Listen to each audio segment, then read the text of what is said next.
There are so many challenges facing Canadians. The cost of living crisis, where working families struggle to put groceries in the fridge, where young people can't afford to buy their first homes and start their lives. But there's also external threats as well. And to be honest with you, Canada only works as a state. We don't need anything they have. Canadians are rightly worried about what threats to our sovereignty and our economy mean to them and to the country they love so dearly. The good news is Conservatives have solutions for both. Our leader, Pierre Poilievre, gave a fantastic speech outlining his vision, not just to help create jobs and growth here at home, but also to deal with those threats from abroad. Nearly 2,000 years ago, Marcus Aurelius delivered a timeless truth. You have power over your mind, not outside events. Realize this, and you will have strength. Canada cannot control decisions made by foreign leaders or words by foreign presidents. We cannot control what global shocks and volatility might happen. But we do control what we do in our own country. We control whether our economy is solid or fragile, whether it is dependent or self-reliant.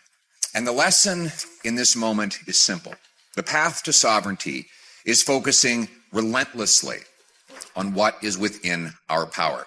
Now, I encourage you to watch the whole speech, and I've included a link in this post. It is a profound message outlining the path forward for Canada. But I wanted to focus in on just a few sections for you in this video. First off, Pierre had a strong message aimed at anyone who questions Canada's sovereignty or denigrates our proud history. What President Trump says about Canada is wrong. He's also wrong to ignore the sacrifices Canada has made for the United States. Canadians fought and died along Americans in Afghanistan. And let's be clear, we did that exclusively in response to an attack on our American neighbors. Now, Mark Carney and the Liberals think that the answer is to curry favor with the communist regime in China. Well, Pierre has a much more principled approach that recognizes the threat that that communist regime poses to Canada. And we seek no fight with China or its people, who make up a brilliant and extraordinary civilization.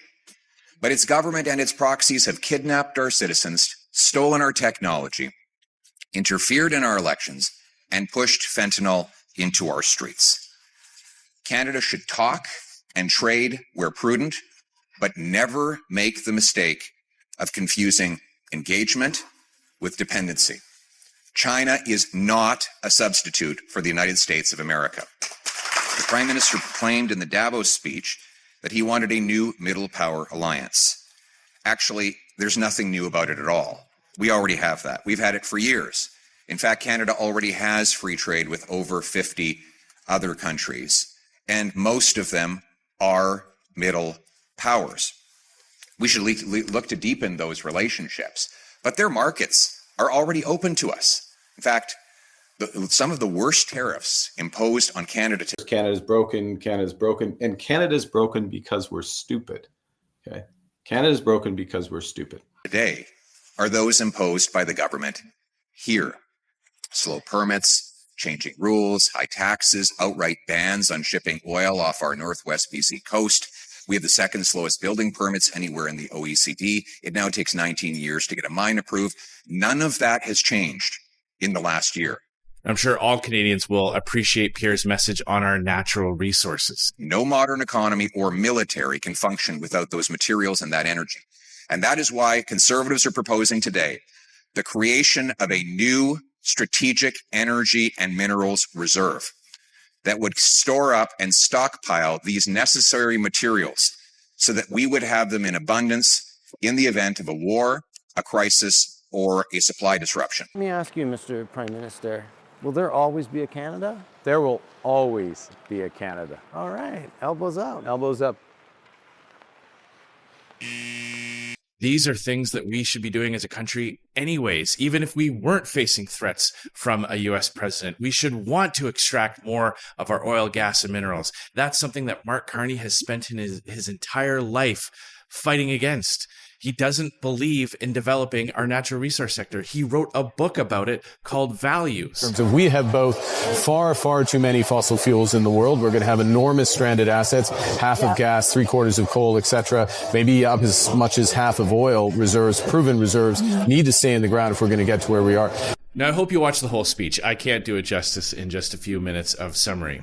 But at the end of the day, this is about which approach will actually get results.